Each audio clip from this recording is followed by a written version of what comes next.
Hello बच्चों, स्वागत है आपका इस वीडियो में। बच्चों, इस वीडियो में आप आज सीखेंगे वाक्य वाक्य बनाना। ठीक है, वाक्य किसे कहते हैं और वाक्य के कितने अंग होते हैं।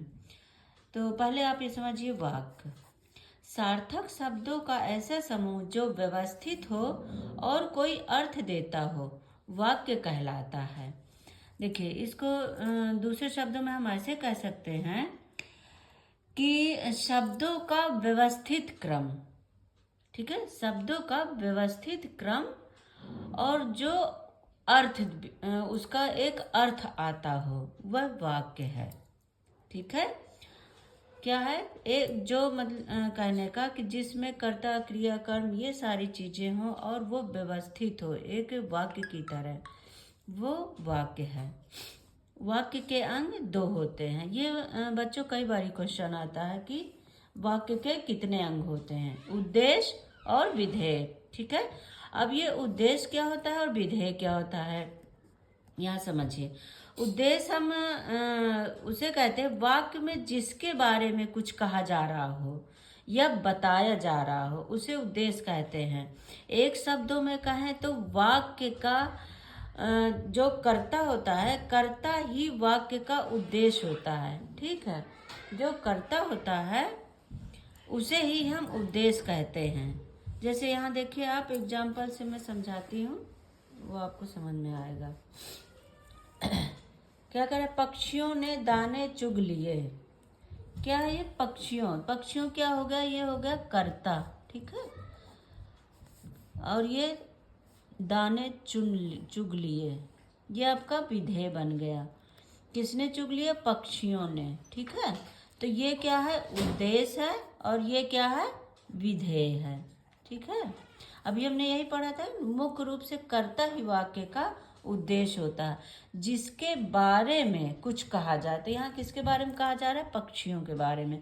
तो ये क्या बन गया? उद्देश्य और ये विधेय। इसी तरह इसमें देखिए, गरीब आदमी को भोजन दो। किसको दो भोजन? किसके बारे में कहा जा रहा है? गरीब आदमी के बारे में। तो ये क्या बन गया? उद्देश्य। ठीक है, और ये क्या है? विधेय। ठीक है, अब आगे आप देखिए, विधेय किसे कहते हैं? वाक्य में उद्देश्य के बारे में जो कुछ कहा जाता है उसे विधेय कहते हैं। साधारण रूप से क्रिया ही वाक्य का विधेय होता है। जो क्रिया होता है उसे ही हम विधेय कहते हैं। यहाँ पे देखा ना आपने कि ये जो करता था, ये तो है उद्देश्य, और ये क्या? विधेय। ये क्रिया जो है विधेय है। तो जो कुछ जिसके बारे में कहा जाए वो कर्ता होता है, उसी को हम उद्देश्य कहते हैं। ठीक है, और जो वाक्य में उद्देश्य के बारे में जो कुछ कहा जाए वो विधेय होता है। देखिए यहाँ समझिए, अतुल साइकिल चला रहा है। तो यहाँ क्या हो गया? अतुल तो हो गया, देखिए कर्ता। ठीक है, साइकिल चला रहा हो गया, क्रिया हो गया।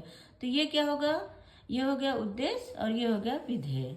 बच्चों, ये आपको समझ में आ गया होगा। और आप देखो, मैंने थोड़े से ना ये आपके प्रैक्टिस के लिए ये बनाए हैं, आप इन्हें करके देखिएगा। मैंने 2 में बना दिया है। रेशमा चाय बना रही है, तो क्या हुआ? उद्देश्य हो गया रेशमा चाय बना रही है, विधेय हो गया। ठीक है, इसी तरह इसमें विद्यार्थी मैदान में खेल रहे हैं। विद्यार्थी क्या हो गया? उद्देश्य, मैदान में खेल रहे हैं, विधेय हो गया। इन 2 को मैंने छोड़ दिया है। ये कमेंट्स बॉक्स में आप करके मुझे दिखाएंगे बच्चों। ठीक है, आशा करती हूँ आप लोगों को समझ में सब आ गया होगा। और लाइक करते रहिए, सब्सक्राइब करते रहिए, अपने दोस्तों को भी बताइए, उनके पास भी मेरा लिंक भेजिए। Thank you.